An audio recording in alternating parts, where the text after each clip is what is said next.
Kalau kamu tinggal di Cimahi, mungkin kamu setiap hari melewati jalan-jalannya.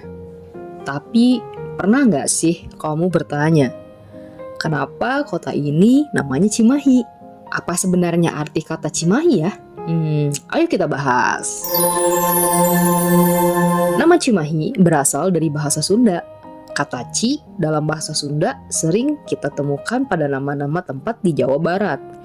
Ci biasanya berkaitan dengan air atau sungai.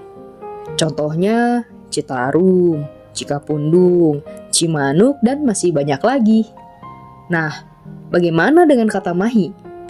Kata Mahi dalam bahasa Sunda dapat berkaitan dengan sesuatu yang cukup atau mencukupi. Karena itu, salah satu penafsiran yang berkembang adalah bahwa nama Cimahi berkaitan dengan air yang mencukupi. Tapi cerita Cimahi ternyata jauh lebih menarik loh dari sekedar arti namanya. Jauh sebelum menjadi kota yang padat seperti sekarang, Cimahi merupakan sebuah kawasan yang berada di antara Bandung dan Padalarang. Dahulu, wilayah ini masih didominasi oleh persawahan, kebunan, dan pemukiman masyarakat. Kemudian, datang perubahan besar.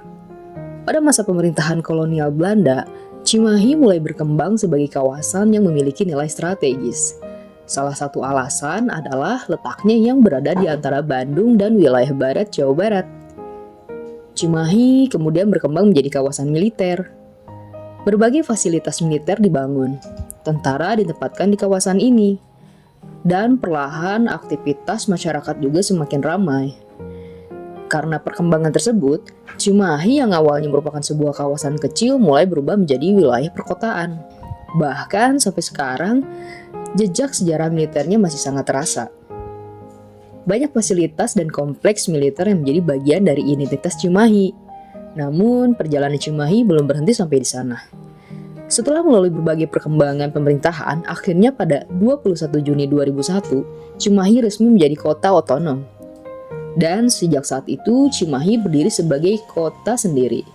Jadi, ketika kamu mendengar nama Cimahi, sebenarnya kamu sudah mendengar nama sebuah kota yang punya perjalanan sejarah panjang. Dari sebuah kawasan yang dulu dipenuhi alam dan persawahan, berkembang menjadi kawasan militer. Kemudian tumbuh menjadi kota yang kita kenal sekarang. Cimahi ternyata punya cerita yang jauh lebih panjang daripada yang kita bayangkan ternyata. Kalau kamu orang Cimahi, kamu tahu nggak sih cerita lain tentang kota ini? Tulis di kolom komentar ya.